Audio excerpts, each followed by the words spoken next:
What's up, guys? Thank you so much for joining Movie Emporium. Before we begin, if you like what you see, remember to rate, subscribe, check out the YouTube channel, Facebook, and Twitter. Email nlapolo113@gmail.com if you have any questions.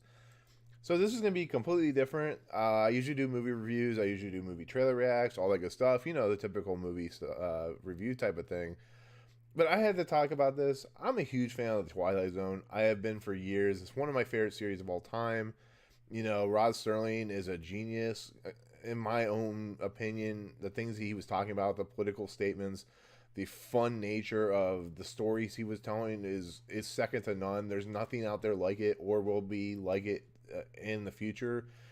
But with that said, you've seen Us, you've seen Get Out. I'm pretty sure most people have. You know that Jordan Peele is pretty much become a master of the suspense. He is almost a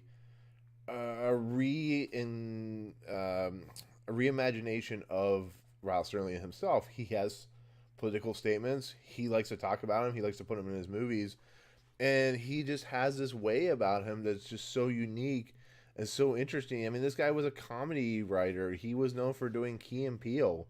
He's gonna be in Toy Story 4. He did Keanu. And it's interesting to see that he's taken a property that's so beloved after I think two tries already with I think Forrest Whitaker, and then there was one in the '80s. I apologize, I don't know who it was, and he is giving his own flair to it. He's giving his own interesting look and perspective to it. And I'm so happy I got the chance to watch the first two episodes because they're good. There are some quibbles, whatever you want to say about it.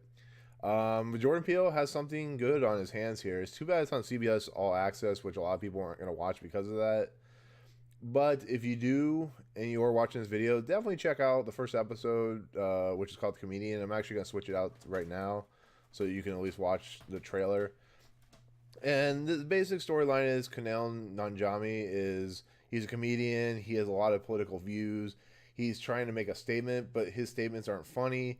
He is, down on his luck and so on and so forth. His wife, really doesn't really respect him. She tries, but he's visited by Tracy Morgan's character, who is a famous comedian, and he is given the ability to go beyond, start making jokes, talk about the things that most people do, and he will get what he wants, which is be a famous comedian. And so as he does this, he is put into a situation where people he knows that he talks about in his routines start disappearing. And I'm going to leave it at that, but the story is very fascinating, very interesting, and very unique. It's a Twilight Zone episode. It's something that you could possibly see in Rod Sterling's repertoire for if he came out in the 60s, even the 90s and 80s when they redid these things. But it's fun. Kumail Nanjiani is amazing in this episode. It's really long, though. It shouldn't have been an hour. It could have been like 35, 40 minutes because it does hamper down quite a bit. But it's so good. It's well written. It's well directed. Nanjiani is fantastic because he's putting the dramatic tension into this episode.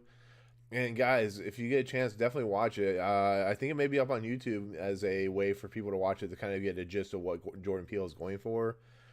But it's good. It's a great start to the idea of what he wants to do, and I highly recommend it. Check it out. So the other cast is great as people start, like I said, disappearing. Things start happening, and the way it plays out is fascinating. It's very Twilight Zone-esque, which is what we want. So. The other one is actually a retelling. This is like the third retelling of this episode or this story by Richard Matheson.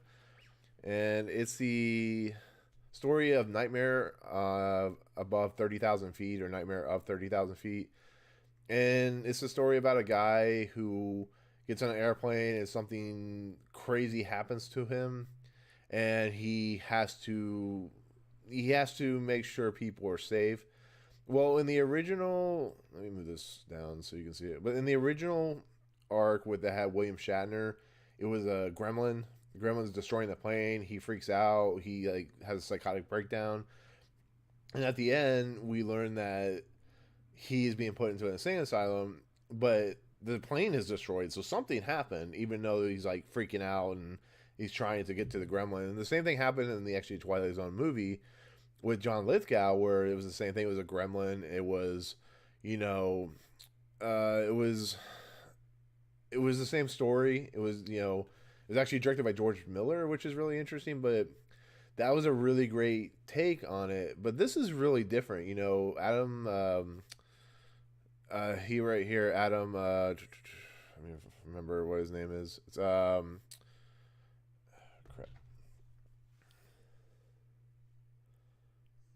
Oh, I'm sorry. It's Adam Scott. Apologize for that. I completely had a brain fart.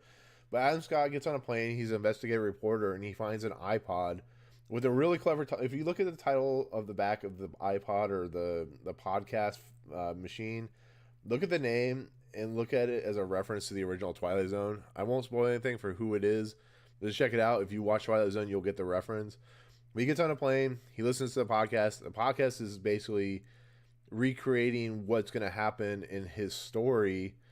And it's a completely interesting and different take on the nightmare story where guy kind of goes insane. The pilots and, you know, the people on the plane don't believe him. And the way it plays out, the way it just handles itself is really unique for what it's doing. It's not perfect. It has not as much interesting things to tell compared to like the original, which is more interesting. It's about, you know, people who have really nervousness about flying. And here, he's not really nervous, but he's had an incident where he had kind of something happen to him in his past. And it's really interesting and really just fascinating to watch. But like I said, it's not the best of the three. I probably put it as number 3 of the 3, but it's still, Adam Scott's amazing. The guy from Silicon Valley pops up in this. He's the kind of the second lead in the movie or the episode. So it's really cool. I definitely recommend it. You know, it's definitely still fun. It's only like 35 minutes, so it's definitely the length that these episodes should be. But it's shot really well. It's beautiful. It's very clean looking. It's very just unique to tell. And it's good. Adam Scott is just fun in it. I like the fact they're taking these comedic actors and giving them dramatic roles, and they're doing it really well, and I like it. And it plays out well. Not, like I said, not as well as the originals, but you get a sense of what it's going for. And like I said, as you can see here, it's really tense, really unique. It has a great ending too. So, but yeah, that's gonna be my take on the 2 episodes. I may or may not do the other ones because I'm going to be going out of town next week, so I probably will do it. But as a starting point for a series that's based off a really well-known, famous sci-fi storytelling series from Rod Sterling, Jordan Peele has a hit on his hands, and I hope people watch, and I hope it gains traction. And it's definitely something you should check out. So, but yeah, comment below if you've seen these episodes. Tell me what you think. Do you like them? Do you not like them? What do you think is your favorite, you know, Twilight Zone episode? You know, there's many of them, but yeah, there you go. Otherwise, we'll see you guys in the next video. Peace out. What's up, guys? Thank you so much for checking out Movie Emporium. I really appreciate it. If you want to, go ahead and hit the subscribe button. Hit the notification button and the bell at the top. Find out what's coming next for Movie Emporium. Also, check out these 2 videos. They're amazing. I think they're awesome. I think you'll enjoy them too. But otherwise, thank you so much for watching, guys. We'll see you next time.